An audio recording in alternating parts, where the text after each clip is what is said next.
Bismillahirrahmanirrahim. Assalamualaikum warahmatullahi wabarakatuh. Alhamdulillahirabbil alamin wassalatu wassalamu ala asyrafil anbiya'i wal mursalin wa ala alihi wa sahbihi ajma'in.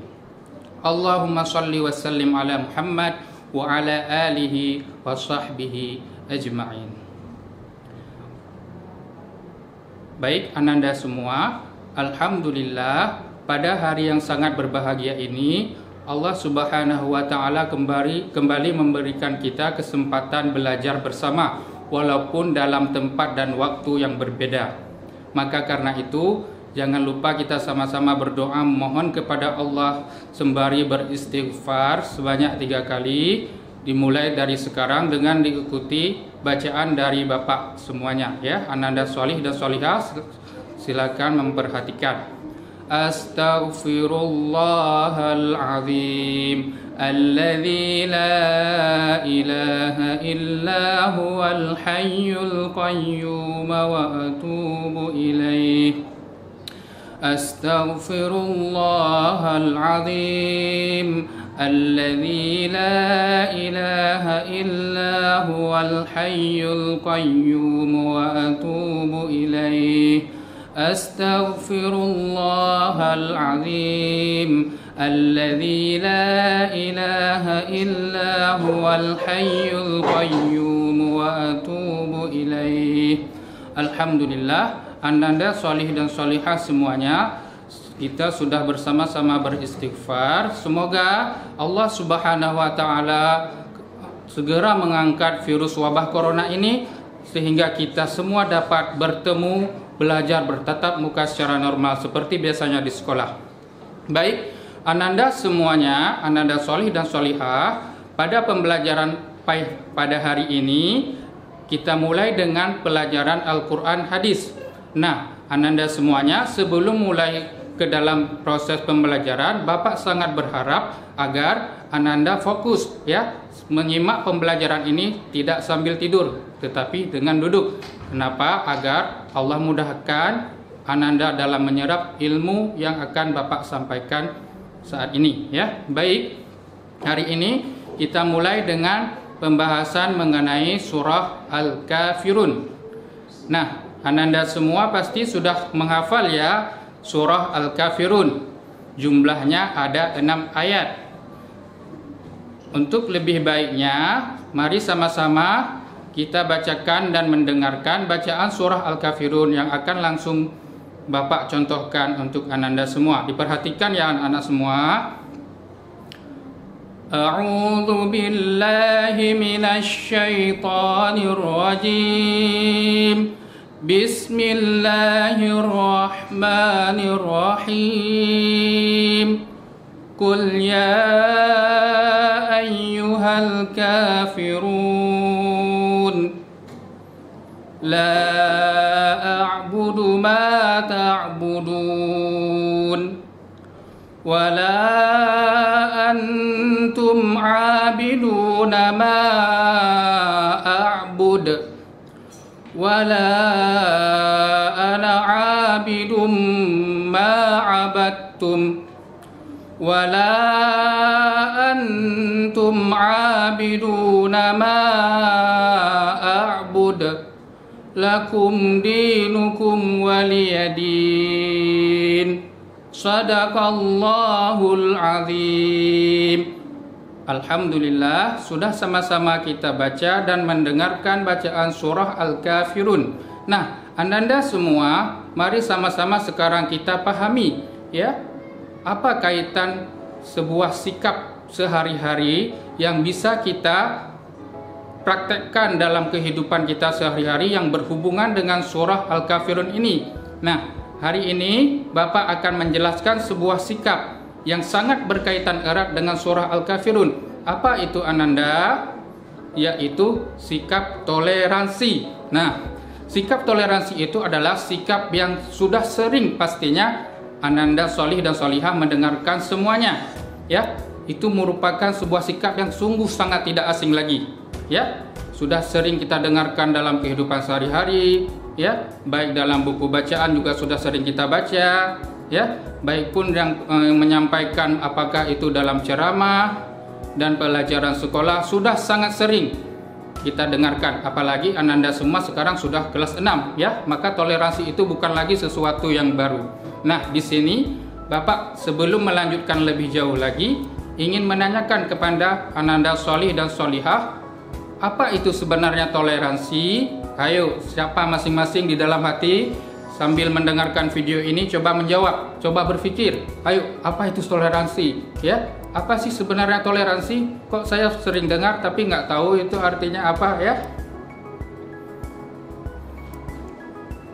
Nah, toleransi adalah sifat sabar, sifat menahan diri. Kenapa? Sabar dan menahan diri itu suatu sifat yang saling berkaitan. Nah, Ananda semua dapat melihat sebagaimana yang telah Bapak tuliskan pada papan tulis ini ya. Di sini Bapak tuliskan judulnya yang di atas yaitu Quran Surah Al-Kafirun, yang kemudian di bawahnya langsung toleransi. Kenapa? Karena ada kaitan dan sangat erat kaitannya antara Surah Al-Kafirun dengan sikap toleransi. Ya, kalau kita pahami secara singkat, toleransi itu adalah sifat sabar dan menahan diri. Namun bisa dipahami secara luas, sikap toleransi itu adalah sikap saling menghormati dan menghargai antar individu. Nah, antar kelompok dan umat beragama. Kenapa di sini ada antar individu, kelompok dan umat beragama? Karena sifat toleransi itu luas jangkauannya. Luas dia jangkauannya, tidak menyangkut kepada umat beragama saja, tidak menyangkut kepada kelompok saja, tidak menyangkut kepada individu saja. Namun yang terpenting Ananda pahami pada pembahasan surah Al-Kafirun ini, dalam surah Al-Kafirun ini lebih mengarah membahas tentang toleransi terhadap umat beragama. Jadi Bapak di sini akan menjelaskan hanya toleransi tentang umat beragama. Namun sebelum kita masuk lebih jauh, alangkah lebih baiknya Ananda Sholih dan Sholihah mengetahui apa sih penyebab turunnya ya, penyebab kok bisa ada surah Al-Kafirun itu ya. Bagaimana sumbernya? Dari mana? Kenapa bisa dia ada surah Al-Kafirun? Nah, itu sangat penting kita ketahui ya. Itu Ananda Sholih dan Sholihah dapat membaca beberapa referensi di dalam buku Al-Quran hadis yang Ananda miliki ya. Namun Bapak di sini akan menyampaikan sebagaimana Bapak yang telah baca di dalam tafsir Ibnu Katsir. Namun Ananda Sholih dan Sholihah tidak perlu membaca dalam tafsir Ibnu Katsir, cukup memahami saja yang apa Bapak sampaikan. Yaitu penyebab utama turunnya surah Al-Kafirun ini berkaitan dengan peristiwa ketika para orang kafir Quraisy ingin Nabi Muhammad SAW itu menyembah apa yang mereka sembah ya, dengan memberikan iming-iming yang sangat banyak. Bagaimana mereka berkata kepada Nabi Muhammad SAW, "Wahai Muhammad, kalau engkau mau menyembah Tuhan kami setahun saja, kami akan berikan apa yang engkau mau. Engkau ingin wanita yang cantik, engkau ingin harta yang banyak, engkau ingin makanan nikmat yang enak, kami akan berikan setahun saja, dan kami akan menyembah Tuhanmu. Engkau tidak perlu berikan apa-apa." Kenapa orang kafir itu sebegitunya ya? Itu memang salah satu misi secara orang kafir sampai sekarang ini ya, dalam merayu keimanan, dalam merusak keimanan umat Islam untuk mau beralih agama menjadi agama Kristen ataupun menjadi non-Muslim. Itu perlu diketahui oleh Ananda Sholih dan Sholihah semua. Itu metode yang dipakai sampai saat ini oleh orang-orang kafir. Maka kita harus berhati-hati menjaga diri ya. Nah, ditawarkan segala macam kepada Nabi Muhammad SAW, kemewahan, keindahan, semuanya ditawarkan dengan harapan mereka itu Nabi Muhammad SAW terpengaruh. Wah, ini enak ya, kalau dikasih wanita cantik boleh pilih lagi ya. Wah, ini enak ya, dikasih uang banyak nggak payah kerja ya. Wah, enak kali ini, kayak mana ini. Terus dikasih lagi kemewahan lagi semua, nggak payah kerja. Habis itu cuma setahun lagi, kan gak lama.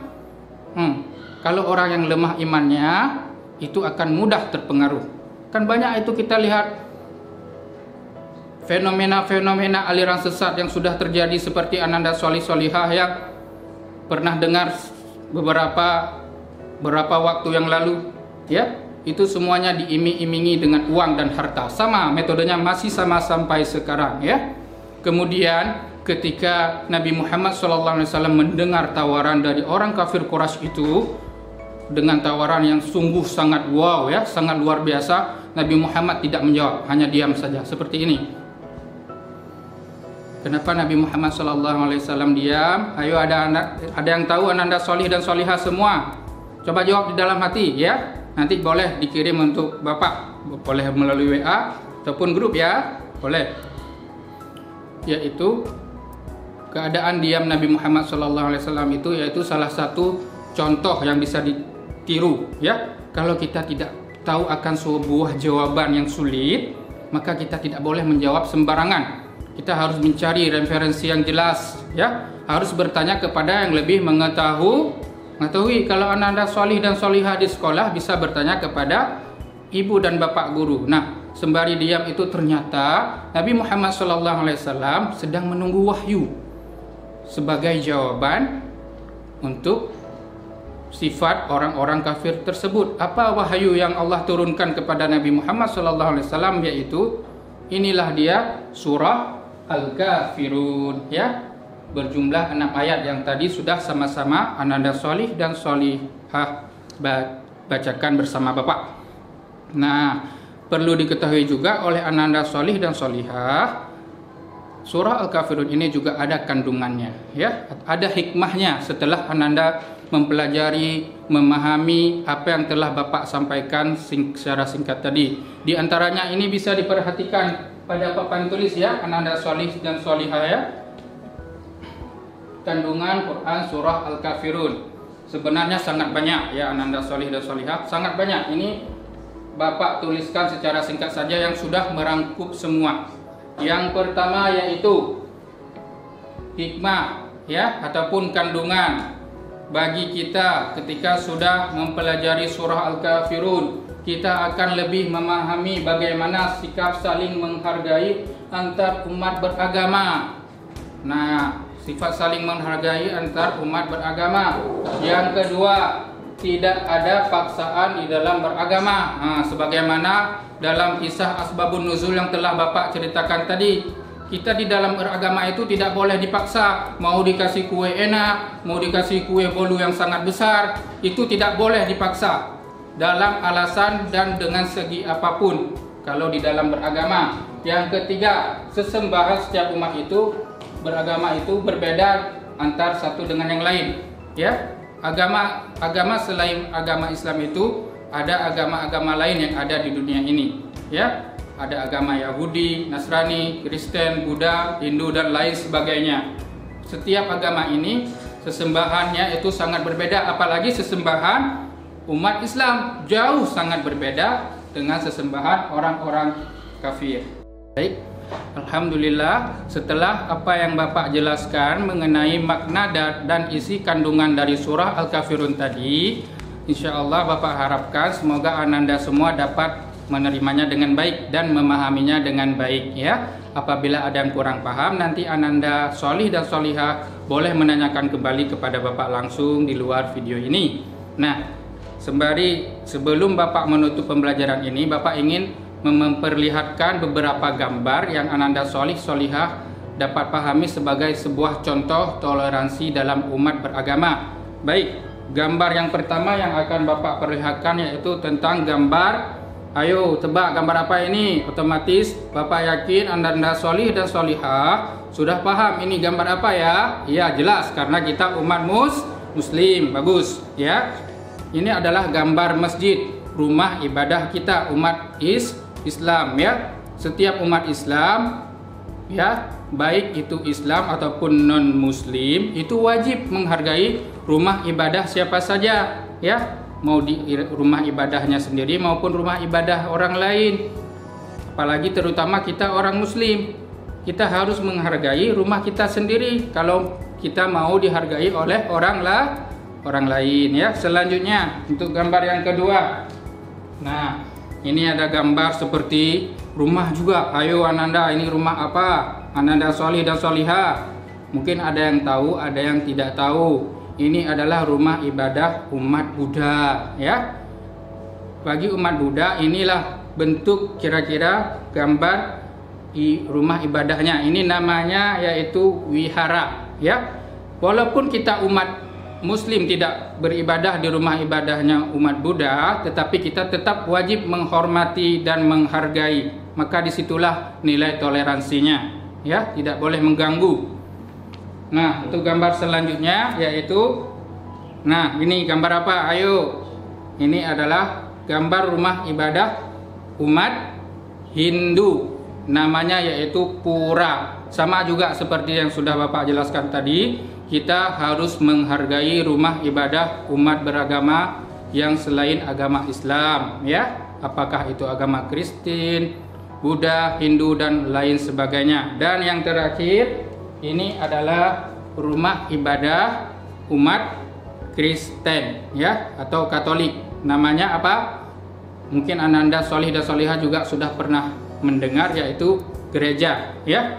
Gereja ini adalah rumah ibadah umat Kristen atau Katolik. Nah, apa pelajaran yang dapat kita ambil dari gambar-gambar tersebut? Yaitu kita dapat mengetahui dan akan lebih mudah bagi kita untuk memahami bagaimana cara menghargai dan menghormati rumah-rumah ibadah yang dimiliki oleh umat beragama yang lain. Kita akan tahu, oh ini bentuknya seperti ini, rumah ibadahnya seperti ini berarti umat ini, sehingga kita akan lebih paham bagaimana cara memahami dan bagaimana cara memberikan, memunculkan dan mempraktekkan sikap toleransi dalam kehidupan kita sehari-hari.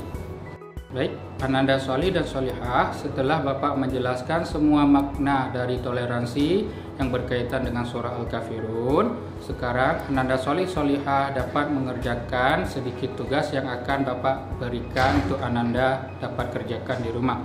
Berikut adalah tugasnya ya. Tugasnya ada dua, tidak banyak.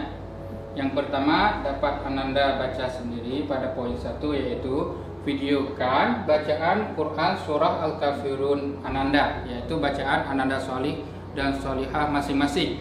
Bacaannya dengan suara yang keras ya, dengan suara yang keras dan bacaan yang baik. Nanti Ananda bisa mengirimkan langsung ke WA Bapak Zulhuda ya. Dan pada poin kedua itu Ananda dapat baca juga di papan tulis bagaimana telah Bapak tuliskan. Carilah contoh sikap toleransi dalam kehidupan sehari-hari. Ini dapat Ananda solih dan solihah kerjakan pada buku latihan masing-masing. Setelah selesai dikerjakan, kemudian difotokan dan dikirimkan juga ke WA Bapak Zulhuda ya. Ananda semua, Ananda solih solihah, Bapak harapkan agar Ananda semua bisa memahami maksud dari tugas Bapak ini. Cukup sekian Bapak akhiri pembelajaran PAI pada hari ini, khususnya pada pelajaran Al-Quran Hadis. Insya Allah jika ada kesempatan, kesehatan dan umur panjang, kita akan bertemu pada waktu selanjutnya. Demikian pembelajaran Al-Quran Hadis pada hari ini. Bapak akhiri dengan doa kafaratul majelis. Subhanakallahumma wa bihamdika asyhadu an la ilaha illa anta astaghfiruka wa atubu ilaik. Wassalamualaikum warahmatullahi wabarakatuh.